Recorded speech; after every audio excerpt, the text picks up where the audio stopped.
Hello everyone and welcome to Stan the Wine Man TV. I am your host, Stan Rattan, and this is a blue collar wine show where I help you spend your wine dollars wisely. As you can see, we're going to do a blind tasting. Many have told me, and in the comments, they like these blind tastings. They're not the easiest thing to put together, but when I can, I'll do them. And today we are going to blind taste for Bordeaux. I love Bordeaux. I think it's a great ageable wine. Even the ones that are not expensive, if you get a good vintage, will age nicely. In fact, my #1 episode that I have is Can You Age Inexpensive Wines? And a majority of those were Bordeaux. So, I love Bordeaux, a lot in my wine closet because I like to age them. I just think if you get a great vintage, they will age nicely. So Bordeaux is a great area of the world for wine. First growth Bordeaux are very, very expensive. But, you know, you don't have to go first growth to get some good stuff. Just saying. Just saying. In Bordeaux, you have the Gironde River, and then on the left bank or the west side, predominantly cab-based wines, and some of the most famous, in fact, all the first growths come from the left bank and down into the Graves region. There's one first growth, Haut-Brion. And then on the right bank, you have predominantly Merlot-based wines, and they are very famous as well, but are not necessarily first growth. You have Petrus, you have Cheval Blanc, and then in the Franche-Sac region, up in the northern part of the right bank, most of those wines are 100% Merlot. So some really fantastic wines coming from the right bank. Left bank's most famous. Let's get started with number one. I'm excited to do this episode. Shout out to KC. He's the one that came up with the idea. He said, Stan, why don't you do a blind Bordeaux tasting? And I said, that's a great idea. All right, number one. Great color on this wine, really, really dark. Dark ruby. Yes, very dark. Let's see what we get on the nose. A lot of cherry notes on this one. A little baking spice as well, and some earth action, a little dirt. Cherries, a nice little, almost like a rose petal element coming through. Like the nose on this. Let's see what we get on the palate.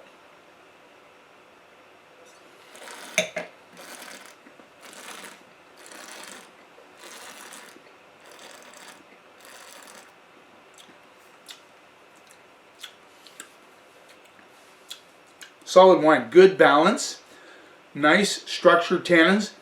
They're smooth, but they have a little edginess to them. So they're not entirely like smooth. They're not polished tannins, but they're easy on the palate. But then there's a little bit of crushed rock underneath, a little bit of spice action on the backside. Nice balance on this wine, good integration.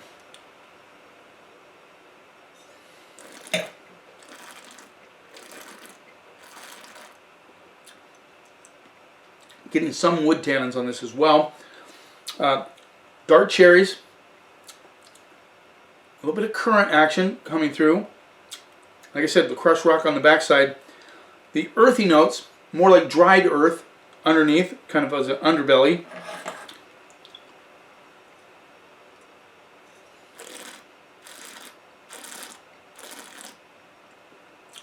And then that nice red flower, those rose petal notes come through on the back of the mid into the finish. Finish even shows a little, just a touch, just a skosh of tobacco. Nice wine, very balanced.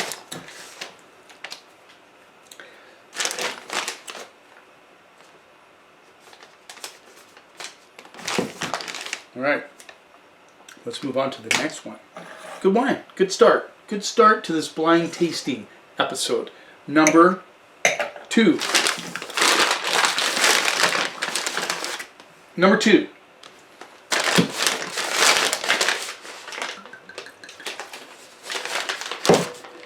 Give these a little rinse. I know they're all Bordeaux, but just get that other one out of there. You never know, right?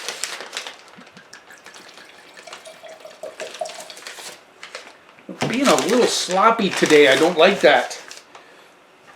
I did a private tasting at somebody's house, and the lady that we did the tasting on, she was a little bit nervous about the way I was pouring wine. I forgot to bring my little spout things, but yeah, she was a little bit nervous. I'm not the best wine pour on the planet. I'll tell you, this is super dark, just like the other one.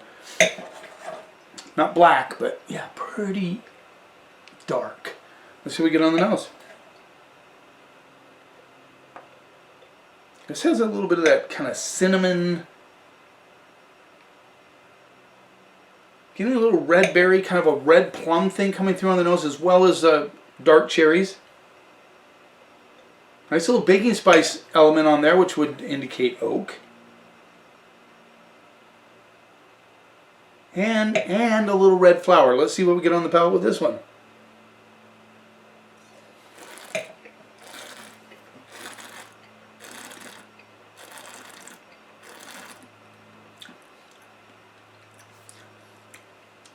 Those red berries really come through on this one. Red cherry, red berry, a little minerality on the backside. A little smoother, a little more polished than the other one. Not sure which one I like better as far as that goes. This one has good balance as well. Just a touch thin. Just saying, just a little thin, but not bad.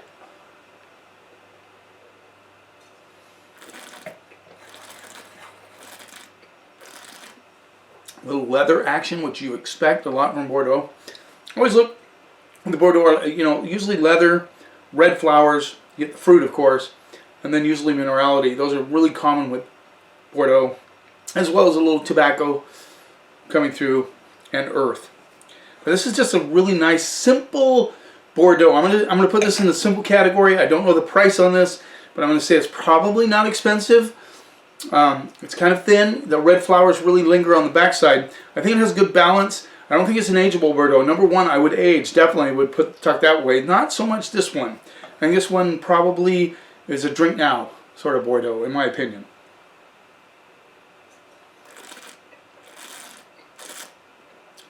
Problem with blind tasting is sometimes remembering what you said as you go back through them. A little bitterness on this one. Not super excited about this one. It's very doable. I mean, I wouldn't mind pouring this at a meal, and average kind of simple Bordeaux. Okay.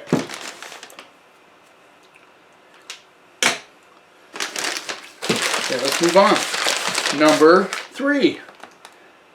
Shout out to Rebecca. She says it's always funny that I stick the bag out to show you the number. Never thought about it until she mentioned it. Just want you to see what I'm doing, that's all. We're not totally serious here. Wait until I open these up. Probably butcher some of the names. I have trouble with French. I'm sorry, guys, but it's just the truth. Okay, number 3. This one is dark as well. I just noticed it seems like it has a little bit of cloudiness to it, which I caught when I was pouring it in. Just a little cloudiness there going on. Let's see what we get on the nose.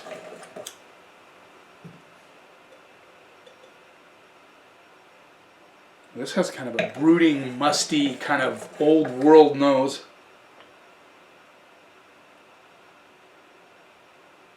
You get a little ripe plum and currants coming through.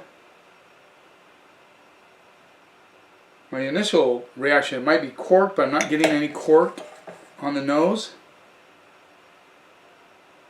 Has some blackberry, kind of boysenberry things going on, as well as the cherries and currants. And there's also like a wilted rose petal component in there. Let's see what we get on the palate. I'm very curious about this one. The nose is kind of funky. It's a funky nose.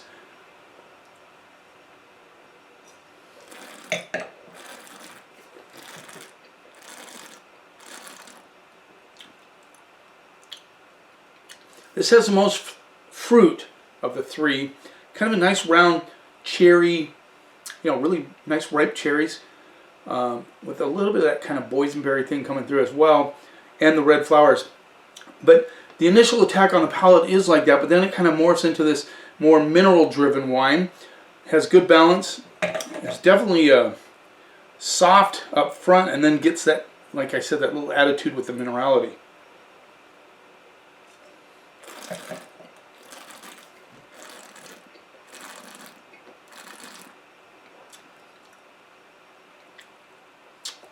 This is a crowd pleaser. I mean, this is a Bordeaux that if I, depending on the price, would be really nice to offer to the consumer that's just getting into Bordeaux, because it has a nice fruit up front, then it gets a little minerality, but it doesn't go over the top of the crushed rock thing. There's no leather on this one that I detect. Maybe a little bit of that wilted rose petal coming through underneath, but overall just kind of a nice, smooth, easy to drink Bordeaux. Yeah.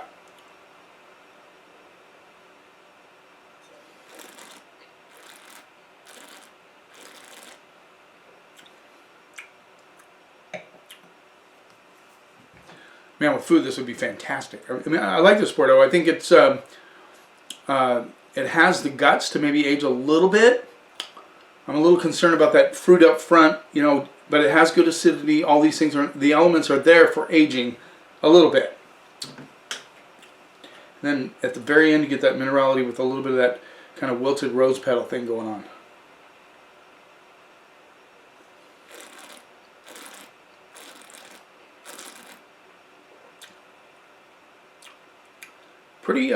Pretty long finish.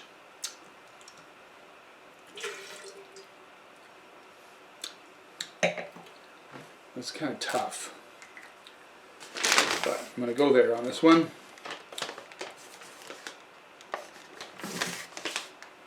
Okay, last one, number 4. Number 4.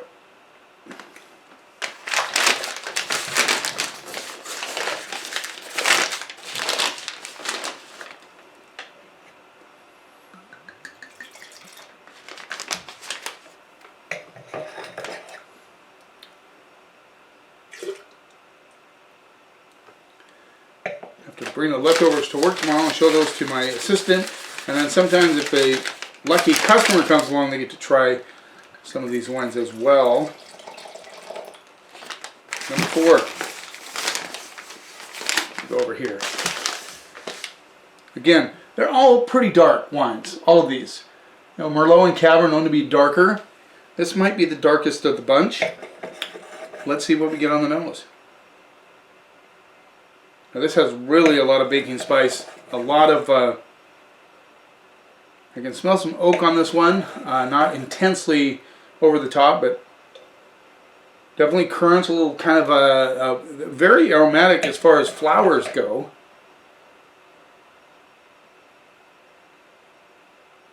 I'm getting just a touch of tobacco as well, like sweet tobacco.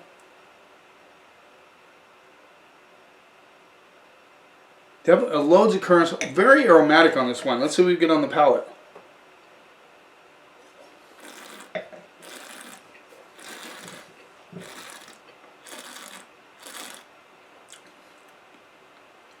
Okay, that's weird. I mean, we just stepped up huge. This is a huge jump on this one. Nice currant notes. This one was kind of plush, but this has more structure. This has the fruit, but more structure than this one had up front. But this one morphed into kind of minerality. This one has a minerality, but it's very, very subtle in the finish.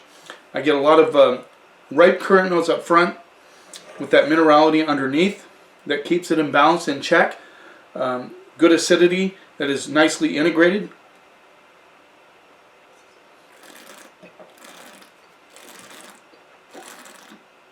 This is smooth and edgy at the same time. I'm curious to see what vintage this is. This one's showing really nice, and this one has the guts to age.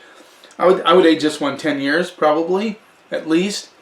I'm curious about the price, and then you have this nice finish of the spices that come through. You usually get spice from the oak. That's for sure. This one is definitely elevated above the other 3 by far, and that spice just keeps lingering on and on.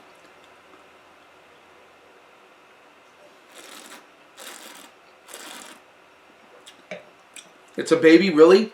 There's a touch of bitterness on the tannins on the backside. You never see that if you have this with a nice roast or steak or stew or anything like that. You would not sense that. I have a feeling this is the more expensive of the 4. I don't know for sure until we unveil. I could be wrong. I've been wrong before, and I will be wrong again. Tasting wine blind is always tough. Then really on the back end, you get a kind of a leathery minerality, sort of almost like wilted red flowers, but darker red flowers on the wilted edge, but not quite wilted.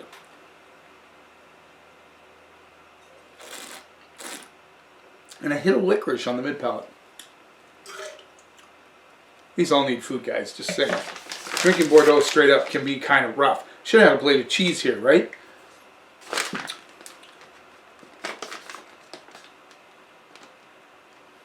Yeah. Okay.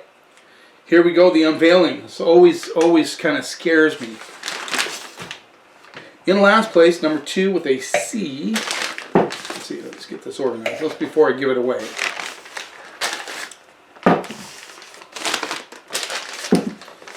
Okay, so in last place with the C, number 2.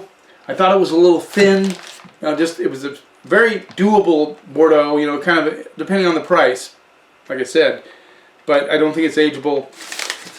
C. Okay, this is the 2019 Chateau Haut Peyruguet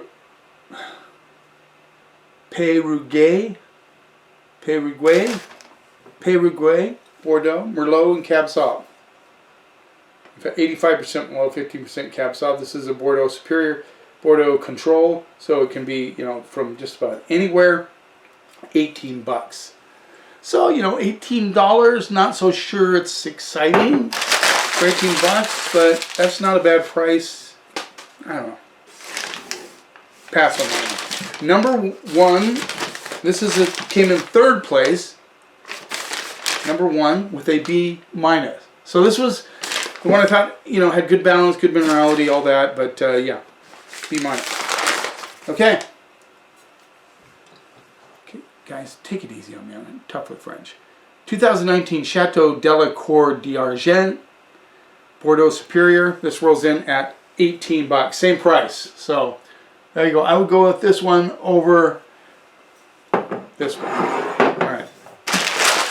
$18, not a bad price for Bordeaux. Just saying, you can get some really good values in Bordeaux. So this is number 3, came in 2nd. And I like this, had this kind of fruit up front and the minerality to finish. Nice integration. I liked it very much. B+. This is the 2018 Comtesse de Melay Roquefort. They don't say Roquefort, they say Roquefort. De Melay Roquefort, 2018 Bordeaux. This rolls in at $17. Now here's a value, right? Chateau Comtesse. You came through at $17. I thought this would be a good Bordeaux for those you might want to introduce to Bordeaux that really haven't gotten into it yet, because it had that nice full-bodied fruit up front, but then it kind of morphed into a little bit of minerality, but not over the top. So nice introductory Bordeaux. In first place, with a straight up A, I thought this was a well-balanced, nice Bordeaux that had good aging potential.